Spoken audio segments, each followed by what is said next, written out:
के साथ निगड़ी। आप सोचिए कि आपका सबकॉन्शियस माइंड है और सबकॉन्शियस माइंड के बाद में आपका जो है कलेक्टिव सबकॉन्शियस माइंड, जो कुछ आपका मरा है, सारे संसार का मरा है, आपके लेफ्ट हैंड साइड में चल रहा है। अब ये है या नहीं, या आपको हम कुंडलिनी पे बाद में दिखाएं। इसका आप एक्सपेरिमेंट से आप सिद्ध कर सकते हैं। सहयोग सबसे प्रैक्टिकल चीज है। आप स्वयं इस चीज को देख सकते हैं कि आपकी लेफ्ट साइड अगर खराब हो तो आप इमोशनली डिस्टर्ब आते हैं, आपकी अगर राइट साइड खराब हो तो आप फिजिकली डिस्टर्ब हैं, और राइट साइड का अगर ऊपर का हिस्सा आपका खराब है तो आप पे मेंटली आप डिस्टर्ब। ये हमारा रोज का अनुभव है। आज हजारों लोगों का, अब कल आप देखते हैं कितने ही लोगों को मैंने ऐसी बताता कि आपका गला खराब है क्या, आपका पेट खराब है क्या, आपका लिवर खराब है क्या, आपको ये तकलीफ है क्या, आपके वाइफ मर गई है क्या। ये सब बातें कैसे मैं बता रही हूँ? क्योंकि इनकी ये नाड़ी पकड़ी हुई है, और ये नाड़ी पकड़ी हुई इसलिए है क्योंकि इनका ये कारण जीवन में हो।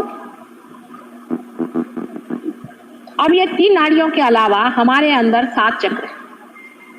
उसमें से सबसे नीचे में जो चक्र है, जो कि कुंडलिनी के नीचे, ये मनुष्य में विशेष एक चीज है कि ये जो विशेष चक्र है जिसको कि हम मूलाधार चक्र कहते हैं, क्योंकि जहां कुंडलिनी है उसे तो मूलाधार कहते हैं, ये माँ का घर है। लेकिन मूलाधार के नीचे में, मूलाधार चक्र नीचे में बैठा है, वहां गणेश जी बैठे। अब गणेश जी बैठे हैं, लोग कहेंगे माता जी आप कह रहे हैं गणेश जी कैसे बैठे? गणेश जी है या नहीं? उसमें गणेश जी है या नहीं, उसका यह है कि समझ लीजिए किसी आदमी को प्रोस्टेट ग्लैंड की बीमारी है।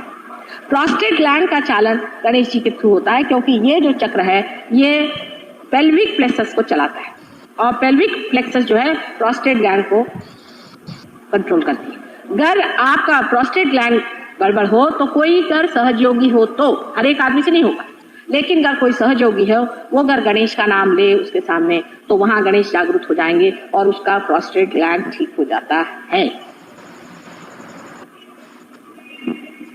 लेकिन प्रोस्टेट ग्लैंड खराब होने का भी अर्थ यह है कि कुछ न कुछ गणेश जी के खिलाफ आपने कार्य किया। अब एक उदाहरण के लिए मैं आपसे बात, पूना में हमारे एक बहुत बड़े सहयोगी अब हैं श्री राजवाड़े, आप अग्निहोत्री राजवाड़ों का नाम सुना होगा, वही है।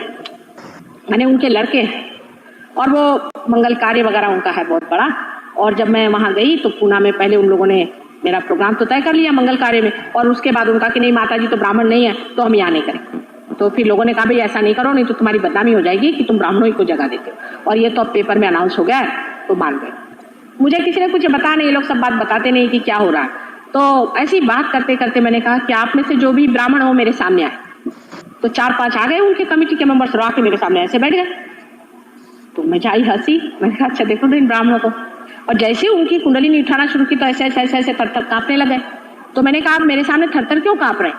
कहने क्योंकि आप शक्ति हैं इसलिए कांप रहे हैं। मैंने कहा औरों को तो ठंडी ठंडी हवा आ रही और आप क्यों कांप रहे हैं? अगर मैं शक्ति भी हूँ तो आपको तो ठंडी हवा आनी चाहिए। और जो कांप रहे हैं ये तो अभी थाना से 2-3 पागल आए, ये भी ऐसे ऐसे कांप रहे हैं और आप भी कांप रहे हैं। इनकी और आपकी कैटेगरी एक ही बनती, रिलेटिवली आप देख लीजिए। और आप अपने को ब्राह्मण कहते हैं। पर जैसे ही मैंने ऐसे कहा, राजवाड़े साहब के सारा बदन आर्थराइटिस से एकदम जकड़ गया था, और वो ऊपर गैलरी में बैठे थे ऐसे सामने, एकदम बदन टूट गया, एकदम फूल गया, और ऊपर से नीचे आकर के वो मेरे पैर पे आए, और तब से आज तक वो मेरे शिष्य हैं।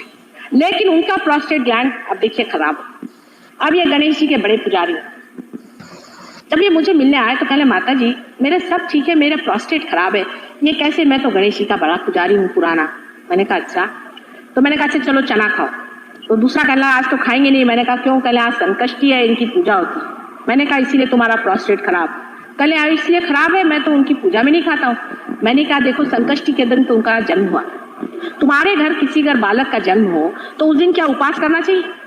सोचो तुम, ये तो उनका महा अपमान हो गया। दिमाग लगाओ। और तुमने ये अपमान कर दिया, और इसी वजह से तो आज तुम मेरे सामने प्रॉमिस करो कि संकष्टी के दिन तुम खूब आराम से खाओगे पियोगे मौज करोगे, क्योंकि तुम्हारे घर में श्री गणेश का जन्म हुआ। फौरन उनका प्रोस्टेट ठीक हो गया और उनका ऑपरेशन होने वाला था वो टल गया। आप देखिए कितनी सूक्ष्म संवेदना, कितनी सटल बात है, लेकिन वो ग्रोस इंसान की खोपड़ी में नहीं घुसती है। बहुत मुश्किल हो जाता है उसको ये समझना, पर यह सही। संकष्टी के दिन अगर आप उपवास करते हैं तो बड़ी गलत करते हैं। आप ही सोचिए, अपना दिमाग लगाइए, आपके पास ब्रेन है। संकष्टी के दिन क्यों उपवास करना चाहिए? ये किसने प्रथा डाल दी? कोई पूछता भी नहीं। इसीलिए मैं कहती हूँ कि जब कोई चीज चल पड़ती है, रूढ़िगत हो जाती है, तो उसको हम आंख मूंद के लेते हैं।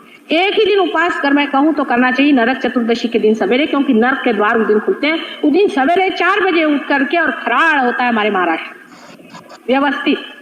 जिस दिन की उपवास करना चाहिए उस दिन उपवास नहीं करना, और जिस दिन उपवास करना चाहिए उस दिन उपवास नहीं करना। इस तरह की अनेक जो गड़बड़ियां हम लोगों ने अपने धर्म में कर रखी, अनेक सी बिल्कुल विरुद्ध धारणा हमने ले रखी है, इसके वजह से भी हमसे श्री गणेश नाराज हो जाते। इससे और आगे जाए, श्री गणेश स्वयं एक चिर के बालक हैं, सेक्स के प्रति वो निर्बोध है, बिल्कुल उनको बोध ही नहीं। जैसे कि यहाँ एक महाशय थे, वो सब औरतों के कपड़े उतार लेते थे, तो मैंने उनसे पूछा कि आप किस सिलसिले में सबके कपड़े उतार रहे हैं? तो कहले मैं श्री कृष्ण हूँ और ये सब गोपियां हैं, इनके मैं कपड़े उतार।